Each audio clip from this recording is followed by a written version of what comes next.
қалай не істеп жатсыздар? Не жаңалықтарыңыз бар? Кеште тамақ істеп отырмын, баяғы картошка, сәбіз ашып, пияз ашып, бірдеңе қылып жіберейін деп. Не тамақ істерімді бар ғой, миыма келмейді бар ғой. Кеш батса, кеш батайын деп қалса, не тамақ істейміз деген бір уайымымыз бар ғой. Не істесем екен деп. Түк миыңа ештеңе келмейді. Айландырып жіберетініміз кеспе, күріш, оның несін жасырайын? Содан кейін жаңа манты істеп қоямын, лағман істеп қоямын, әйтеуір сол тамақтар айналып жүре береді. Картошка басам арасында айнала береді. Бірдеңе істеп жіберейінші деп бірдеңе қылып көресің, енді түсінген. Бәрібір сол менюға түсіп аласың ғой, аяқ жағында.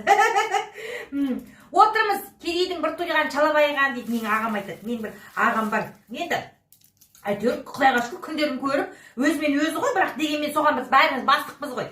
Солар анда-санда жаңа айлық алып бірдеңе қылып ақша табылса, не істеп жатыр ол ақшасына дейміз ғой жаңағы. Анау айлық алыпты, содан кейін бәрі кафеге барып десе, ойбай, оның кафеде не шаруасы бар? Кафеде не шаруасы бар? Алла, оның отбасында біздің не шаруамыз бар? Мына қыздарда төркінге келеді ғой, әліміздің бәрі төркінге келеді. Баласы да ойыншық әпет десе, ойыншықта бастырғасын солардың бар ғой, ойыншық алғанша анан битпей ме?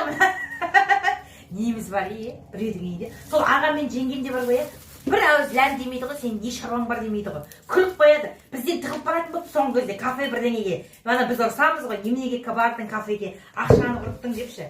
Біреудің үйінің әйтеуір бюджетін есептегенде мәстірміз ғой. Мен мына күйеуімде, анау жаңағы ағам айтпақшы, жаңағы ағам соңғы кезде айтпайды деп отыр ғой, анау мен күйеуімде айтпайды. Мен айтамын, айлық алдың ба десем, алған жоқпын. Сен қашан айлық алдың деп айтасың, қашан аласың десем, ой, саған айтуға болмайды, сен саған айлық алдың десе, сен бірдеңе дайындап отырасың дейді. Не дайындаймын? Осы үйдің тіршілік төркінге апарып бермеймін ғой мен.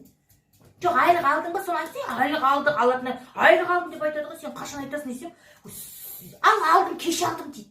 Онда әкел перде алайық, балаларға куртка аламыз десем, айттым ғой, сен бастайсың деп. Сен қатындарға ақшаны көрсетуге болмайды, қатындарға дейді ғой маған. Сіздерде де солай ма?